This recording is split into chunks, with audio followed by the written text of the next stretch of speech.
The village huddled near Johannesburg, a place where the modern world seemed to pause, allowing ancient traditions and whispers to thrive. It was a place of red dust and secrets, where every grain of sand seemed to hold a story, a memory of the past. The air hummed with the songs of cicadas, their relentless chorus a reminder of the life that thrived in this harsh land. But at night, shadows stretched long and hungry, creeping across the village like silent predators. Fear whispered on the wind, a chilling breeze that carried the weight of untold stories and unseen dangers. This place held a darkness, an ancient, almost palpable presence that seemed to watch and wait. It had a name, tokoloshi, a creature of legend and fear whispered about in hushed tones. Villagers knew the stories, tales passed down through generations, each adding their own layer of fear and mystery. They had heard the whispers for generations, each story a thread in the tapestry of their collective memory. The tokoloshi was more than a myth. It was a warning, a reminder of the thin veil between the known and the unknown. It was a chilling reminder that some things are best left undisturbed, that curiosity could awaken ancient evils. The elders spoke of the creature with fear in their eyes, their voices trembling as they recounted the tales. They passed down the tales to their children, each generation inheriting the fear and respect for the tokoloshi. Each telling added a layer of dread.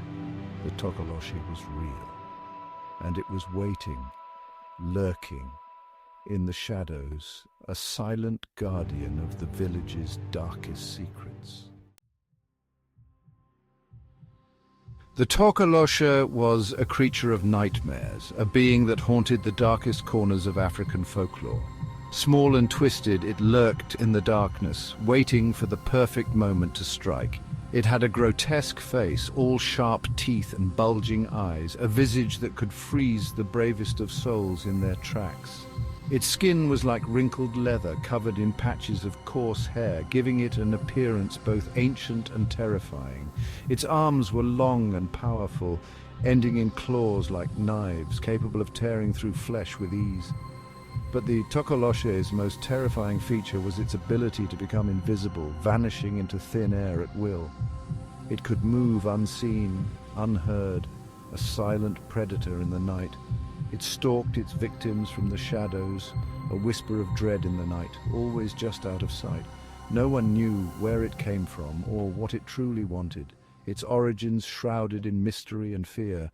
But one thing was certain, the tokoloshi brought only harm, a menacing presence that left a trail of terror in its wake. Villagers would perform ancient rituals and use protective charms in a desperate attempt to ward off the tokoloshi. It haunted their dreams, causing restless sleep and filling their nights with fear. The eerie silence that followed its presence was a telltale sign that the tokoloshi was near, creating a tense atmosphere that could be felt by all. Elders would tell tales of the tokoloshi, warning the young ones to stay vigilant and never wander alone at night. For in the dark forest, under the moonlit night, the tokoloshi moved silently, always on the hunt for its next victim. Protective amulets and sacred symbols were their only hope, as they prepared for the inevitable encounter with the monster in the shadows. The tokoloshi was not a creature of instinct. It was a being born from the deepest recesses of human malice and desire. It was a tool of vengeance, summoned by those with darkness in their hearts, a jealous lover consumed by envy, a bitter enemy driven by hatred. These emotions were the fuel that brought the tokoloshi into existence. They whispered their desires to the night, offering a sacrifice to the darkness. The whispers were carried by the wind, reaching the ears of the unseen forces that thrived in the shadows. The ritual was a closely guarded secret, passed down through generations. Only a select few knew the exact incantations and offerings required to summon the tokoloshi. But everyone knew the price. The air would grow heavy with foreboding, and knowing glances would be exchanged among those aware of the dark arts. The summoner would get their wish, their enemy would suffer, their rival would fall. The sense of accomplishment would be palpable, but it was always short-lived. But the tokoloshi always demanded more. It was never satisfied with just one act of vengeance. It craved more. An insatiable monster that thrived on the misery of others. It fed on fear and suffering. The more terror it induced, the stronger it became. The presence of the tokoloshi would cast a long, dark shadow over the lives of those it touched. It would not be satisfied until it had drained its victim's soul. The lifeless body left behind was a testament to the dark power of the tokoloshi. The tokoloshi was a pact with evil, a dark agreement that bound the summoner to a fate intertwined with darkness, and like all such deals, it always came with a terrible price. The regret would set in, but by then it was too late. The tokoloshi had already claimed its due, leaving behind a trail of despair and destruction. Zanele was a young girl who lived in the village. She had bright eyes and a smile that could light up the dusty streets. But Zanele knew the stories. She had heard them whispered by the elders around the fire. Her grandmother, Mama Gugu, had warned her about the tokoloshi. Never walk alone at night, she would say, her voice raspy with age, and always keep your bed raised off the ground. Zanele didn't always understand why these precautions were necessary, but she trusted her grandmother. She knew that Mama Gugu had seen things that would make your skin crawl. Section 5. The storm arrives. One night a storm rolled in over the village. The wind howled like a hungry beast. Rain lashed against the thatched roofs, a relentless drumming that echoed the fear in everyone's hearts. Zanele lay awake, listening to the storm's fury. Her parents were away, helping a sick relative in the next village. She was alone. A sudden gust rattled the windows. Zanele sat up, her heart pounding. She could have sworn she heard a whisper, low and guttural, carried on the wind. Section 6. A presence in the dark. The hair on the back of Zanele's neck stood on end. The room felt colder, the air thick with a palpable dread. Something was wrong. She could feel it in her bones. Then she saw it, a flicker of movement in the shadows beneath her bed, a shape coalescing from the darkness. It was small, hunched over. But as the lightning flashed again, illuminating the hut in a blinding white light, Zanele saw its eyes, bulging, bloodshot, filled with a malevolent glee. The tokoloshi had come for her, had come for...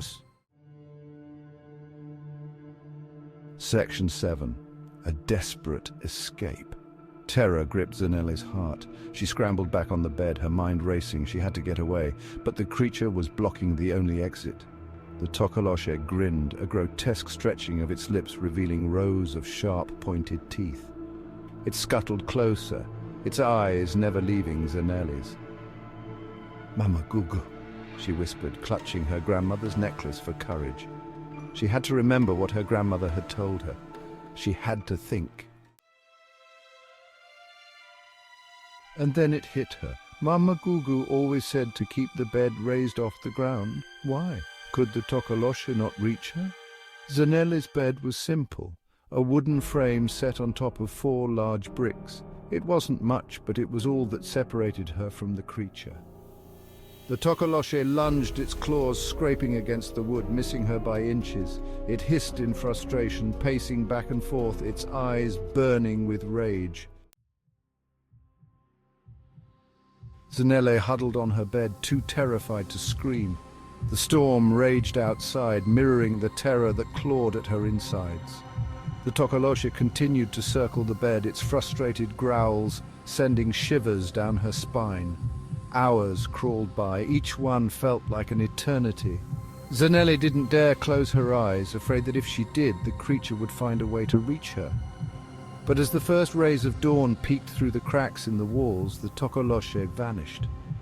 It was gone as quickly as it had come, leaving behind a chilling silence and the lingering stench of decay. When the sun finally rose, painting the sky in hues of orange and gold, Zanele's parents returned. They found their daughter trembling, her eyes wide with terror but safe. Zanella told them about the tokoloshi, her voice shaky but firm. They listened, their faces etched with worry and a strange mixture of fear and relief. They believed her. They had no choice. The events of that night spread through the village like wildfire. The tokoloshi was real. It had come for one of their own. Fear, palpable and suffocating, settled over the village like a shroud. Zanelle's encounter became a cautionary tale, a reminder of the darkness that lurked just beyond the firelight.